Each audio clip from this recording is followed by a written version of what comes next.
5 қаңтар күні бар емес па? Иә. Митинг болған күні. Аха.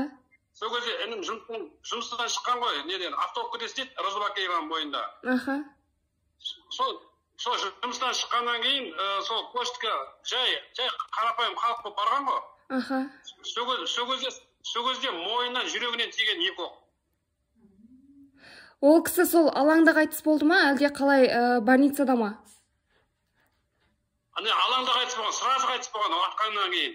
Сосын біз ана неде моргтан тауып алдық. Центральный морг бар ғой. Екі жерде мынандай жуанда, оның ұшында екі тесік, мойында и жүрегінде. Ол оқты кімдердің атқандығы туралы хабар берілді ма сіздерге құзырлы органдардан? Сұрадыңыздар ма?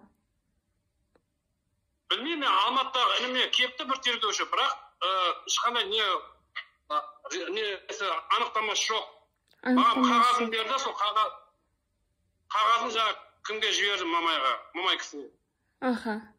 Огнестрельное ранение, грудь и шею деген ба, сондай мойнына.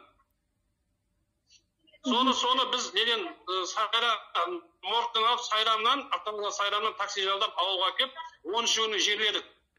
Арты қайырлы болсын. Аға, сіздер қай қалада тұрасыздар, қай ауылда? Негізі апар жерлеген жеріміз Қызылорда облысы, Жаңақорған ауданы. Аха. Енді сол кеше жетісі бірінші кешемілі өткізіп, қайтпен жұмысыма келдім, өзім жұмысым Астанаға, Нұрсұлтанға. Нұрсұлтанға, иә. Енді қызы бар, енді көтере ма ден ол, қанша дегенмен қимайсың ғой, бауырың ғой. Сол мен тоқытыр, енді соған бір нәтиже шығама деген ойым ғой. Аха, енді сіздердің нақты талаптарыңыз қандай бұл жерде қойылып отырған? Сіздер кінәлі деп кімді танисыздар? Билікті ма, жоқ әлде басқа адамдарды ма?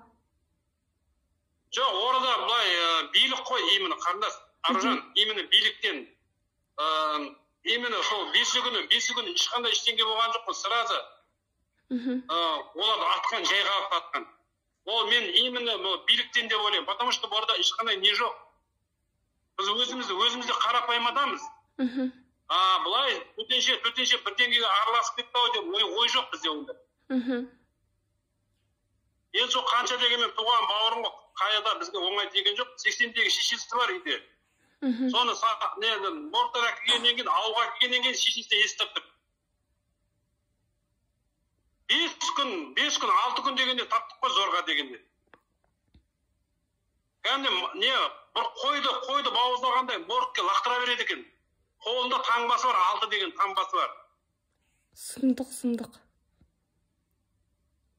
Енді сол мен жаңа сіздерді әлеуметтік желіде көріп отырып, жаңа Жанболат Мамайдың жазған телефонына хабарласып едім ғой. Сол айтты, мен ол жазалансын деп былай анығын білейін деген ғой, жазалансын, мысалы биліктегі адамдар ғой, басқа ол біреулер өлтіріп кетпейді ғой келіп. Дұрыс айтасыз. Иә, олар бейбіт шыққан халыққа оқ атқан, иә, әскер екендігі анық. Қазір енді нақты дәлелдерге сүйене отырып айтуға болады, қазір шығып жатыр ғой енді шындық жаймен деп.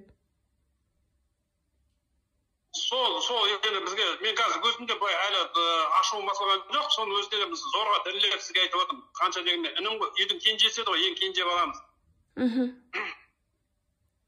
48-ге августе толады, әлі ешқандай қызықта көрген жоқ қой. Қанша бала шағасы бар? 2 ұл, бір қызы бар. Жазда ғана баласын үйлендіріп еді ғой. Сосын ана неден Новый микрорайоннан Алматыдан үй салып жатқан, оны да бітіремей кетті байқұс, иә. Енді қазақ аты қайырлы болсын аға, енді қаншама жазықсыз бозақтарымыз қазір енді бозақтарымыздан айырып жатыр, қаншама қара жамылып жатыр, енді оңай болып жатқан жоқ дәл қазіргі жағдай бәрімізге де. Енді бізде биліктен осы... Ішіндегі Аружан сізге айтайын ба, ішінде бүйрегі жоқ, бүйрегі. Бүйрегі жоқ? Мәссаған ал. Я кесіп таған дейді, кесіп таған, ішін бәрін кесіп таған. Анау оқтың гильзасын албаған өздеріне ше. Сұмдық. Атқандары бір бөлек, одан ары қарай да бір жауыздық қаншерлік жасап отыр ғой, енді олар өздерінің дәлелдерін жою үшін әдейі алып тастап отыр. Әйтпесе сол сіздер енді талап етпедіңіздер ма?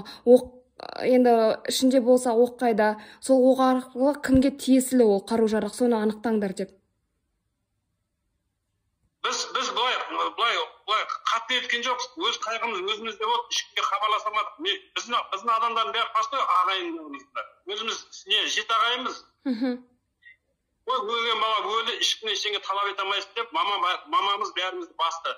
Соны өзіне мен өзім қоймай жатырмын. Мен оның түбіне жетемін. Аға, біз әрдайым қолдаймыз енді. Бізде халық болып, міне қанша адамдар көрер мүмкін осы эфирді.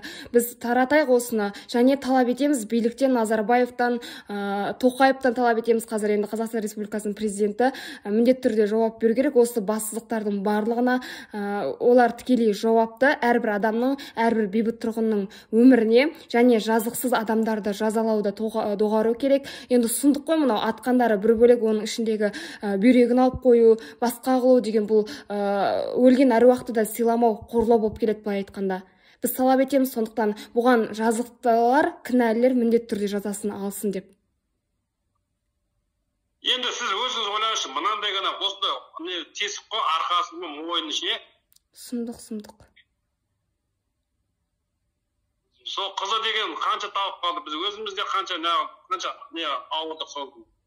Әрине ойлаймыз. Өлікке кірген кезде, жуындырған кезде, мен өзім кірдім ғой. Інім кірді. Енді көрсеңіз, мен айтып отырмаймын, бірақ енді қанша деген қимайсың. Соны кеше 10-шы күні жерледік. Түсінікті. Арғарайда бір нәтиже шығатындай бір не болса, мен любой времен дайынмын ғой, сұхбат беруге неге былай. Оны былай мен қарап қоймаймын.